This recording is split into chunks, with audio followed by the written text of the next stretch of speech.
الحمد لله رب العالمين والعاقبة للمتقين والصلاة والسلام على سيد الأنبياء والمرسلين النبي الكريم المتين الأمين الحسين الرؤوف الرحيم. أما بعد فأعوذ بالله من الشيطان الرجيم. بسم الله الرحمن الرحيم. قال النبي صلى الله عليه وسلم أولى الناس بي يوم القيامة أكثرهم علی الصلاۃ.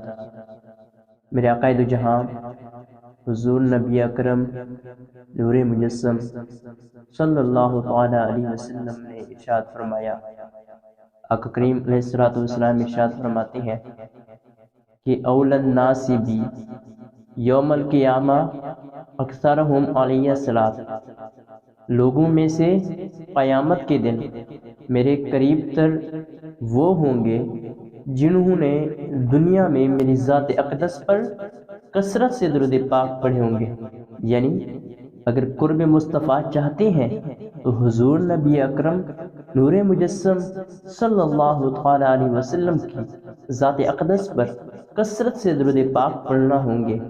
جب ہمارا کوئی عزیز، ہمارا کوئی رشتہ دار اس فانی دنیا سے رخصت ہوتا ہے تو ہم لوگ دعا کرتے ہیں، یا اللہ عز و جل اسے آقا کریم علیہ السلام کا پڑوس نصیب فرما. اسی طرح ہم اپنے لیے بھی یہی دعا مانگتے ہیں، یا اللہ ہمارا جنت البقیع میں مدفن ہونا نصیب فرما.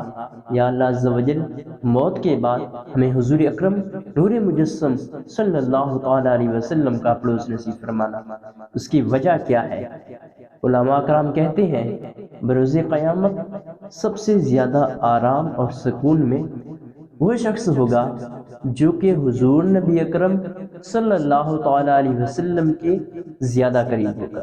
اسی لیے اگر آپ بھی چاہتے ہیں آپ بروز قیامت حضور اقدس صلی اللہ تعالی علیہ وسلم کے قریب ہوں، آپ کو حضور اقدس صلی اللہ علیہ وسلم کا پڑوس نصیب ہو جائے، آپ کو چاہیے کہ آپ بکثرت درود پاک پڑھیں، کیونکہ حضور اکرم نور مجسم صلی اللہ تعالی علیہ وسلم نے اپنی حدیث مبارکہ کے ذریعے ہم سب کو بتا دیا کہ اگر آپ کو میرا پڑوس چاہیے آپ بکثرت میری ذات اقدس پر درود پاک پڑھیں.